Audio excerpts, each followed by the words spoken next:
com quem Saint-Germain está prestes a se encontrar no capítulo 185 de Dandadan. Tá curioso para saber o que vai acontecer nesse capítulo? Não se esquece de se inscrever nesse canal maravilhoso, ou quando você baixar o Tinder, você vai encontrar Reiko Kashima te dando match. Fala, meus delinquentes Sonarken Animes aqui falando, fala a verdade, né?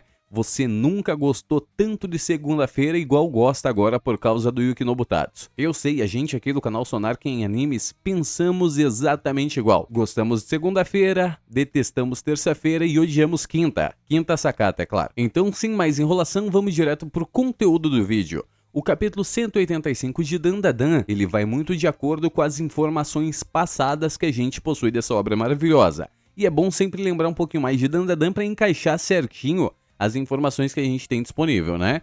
Por volta do capítulo 178 do mangá de Dandadan, o professor de educação física chama o Saint-Germain para ir para uma espécie de encontro na quadra de basquete. E nossas personagens chegando lá por volta do capítulo 183 se deparam com diversos yokais que estão causando problemas, os chamados dribles sem cabeça. Mas onde foi parar esses personagens? Tanto o Saint-Germain, quanto também o professor de educação física. Mas uma coisa que todo mundo tá me perguntando nos comentários. Sonarken, o que aconteceu com a enfermeira Joe? Desculpe, às vezes eu deixo vazar a voz do David Jones. Então, a enfermeira Joe, capítulos anteriores, quando ela estava tratando dos ferimentos da Yuki, ela foi convocada mais uma vez para ir até a sala do diretor. E é engraçado que sempre que nossos personagens têm uma interação com a enfermeira Joe, no mesmo instante praticamente ela é convocada para a sala do diretor. Ou aquele cara se machuca muito, ou ele gosta de ser muito machucado. Você entendeu a referência? Já por outro lado, a professora Dashi simplesmente diz que não pode ir até o encontro do professor de educação física.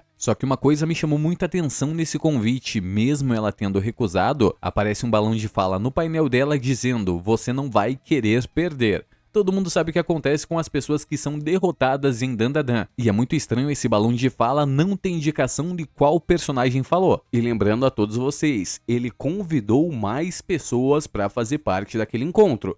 E tem uma pessoa importante ainda faltando nessa lista, o Torinho Gozu, que sim, trabalha no período da escola e provavelmente ele pode ser pai ou simplesmente padrasto da professora Dashi. Lembra que ambos os personagens têm problema com uma mulher na sua vida? No caso, ele ganhou as adagas Asura porque sua esposa estava com problemas e tinha menos de um ano de vida, e a professora Dashi simplesmente aceitou os poderes yokais porque sua mãe está doente. Então indica que eles trabalham no exato mesmo local, tanto o Torinho Gozu quanto também a professora Dashi. E aquela história que ela não poderia participar daquele encontro foi capítulos antes da gente ver a luta contra a vovó Seiko, porque a luta já tinha acontecido e ela só leu a mensagem de novo e foi acompanhada daí das suas múmias lutadoras de Kung Fu. Então esse período, esse subarco, digamos assim, dentro do capítulo 183, ele está direcionado a questões amorosas. Olha só que bonitinho, em relação a esse encontro que o professor de educação física montou. E é claro que antes de dar essas previsões, a gente tem que montar o quadro das pessoas que estão por trás desse ataque.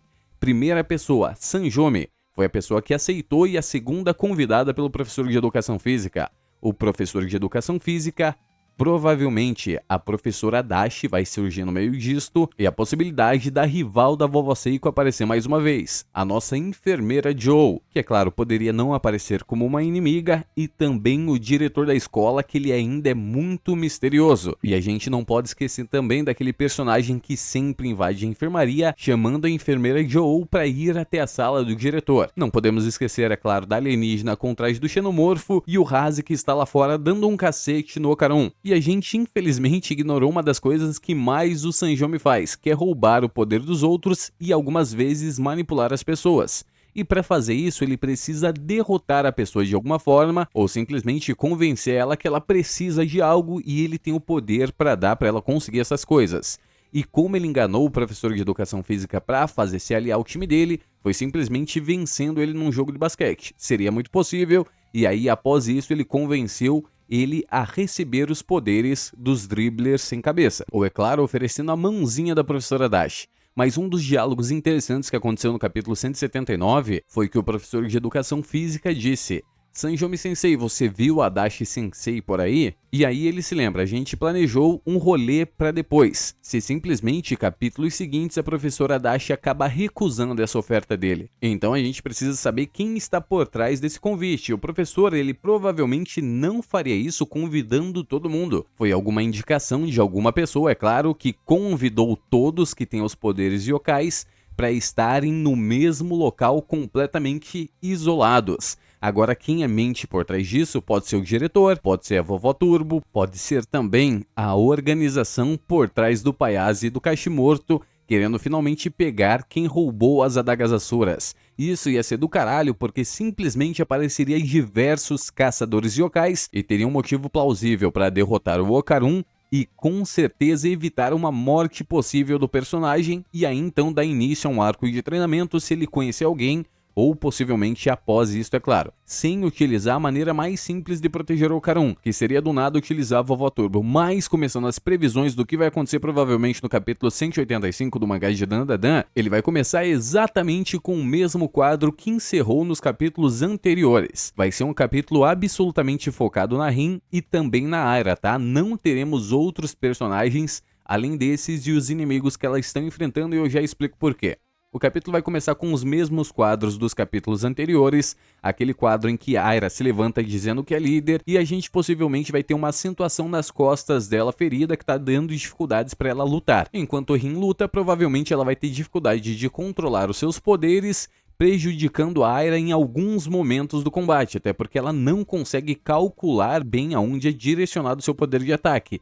Seria até muito estranho ela conseguir fazer isso com maestria, lembrando que há pouco tempo a Cowabunga se transformou em um espírito protetor, então ela possivelmente vai ter algumas dificuldades em controlar os seus poderes sim. A Aira durante o combate vai desviar da maioria dos ataques dos dribblers sem cabeças, até que a Rin vai utilizar seus poderes gravitacionais para levitar os corpos dos dribblers sem cabeças. Eles vão achar que vão vencer a batalha graças a isso, mas eles estarão perto das cabeças flutuantes. E lembrando a vocês que possivelmente tem a cabeça de mais algum aluno no meio daquelas cabeças flutuantes. O que vai acontecer? Os dribblers sem cabeças vão estar levitando perto das cabeças que estão lá em cima, que tem uma quantidade muito maior de cabeças, e eles simplesmente vão fazer chover cabeçada na Aira. Olha só que maravilha. E aí então que ela possivelmente vai levar mais alguns ataques, que vai rasgar um pouquinho mais da sua roupa. Porque você sabe, Yuki Nobutatsu é safado e sempre faz isso com essa personagem. Por fim, a Rin vai pedir para ela se afastar, que ela vai utilizar o seu poder gravitacional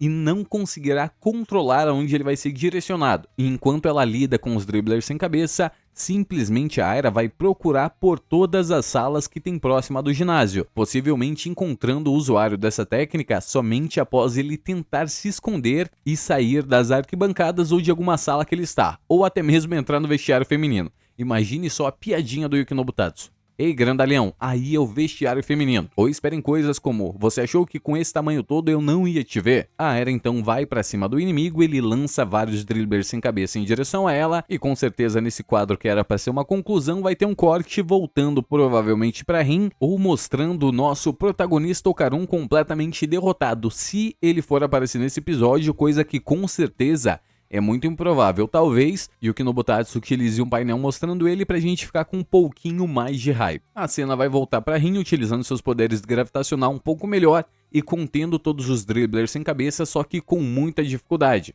até que ela fica exausta de cantar, perde seus poderes e no momento exato de acontecer alguma coisa, o capítulo provavelmente vai encerrar ou simplesmente vai cortar pra Aira de novo, com ela derrotando os dribblers sem cabeça e por fim derrotando o professor de educação física ou quem quer que seja que utilize essa técnica amaldiçoada. Mas tem uma coisa importantíssima que eu tenho que levantar pra vocês. Essa luta ainda não pode acabar. Eles levaram um episódio pra chegar até a escola, um episódio para encontrar o corpo da Rin e no terceiro episódio simplesmente vencer o usuário da técnica amaldiçoada, não faz muito sentido, tem que prolongar um pouquinho a mais. Então tem 2 ou 3 caminhos que a gente pode seguir para o capítulo 186, que seria o caminho em que a Aira derrota ele, não de uma forma permanente, é claro, poderia ser só uma forma dele ser derrotado temporariamente para Rin conseguir escapar do ataque dos dribblers sem cabeça. Ou imagine o seguinte, ele desfaz a técnica, e utiliza aquele poder para se transformar na sua forma yokai. E aí então ele segue o combate com a Aira daquele jeito, e teremos o capítulo 186 baseado nisso e daí. O que seria perfeito para Dandadan, porque a gente precisa de arcos de batalha um pouco mais longos, porque as batalhas tendem a acabar um pouquinho rápido demais. E então o capítulo encerraria dessas duas formas, com o professor derrotado,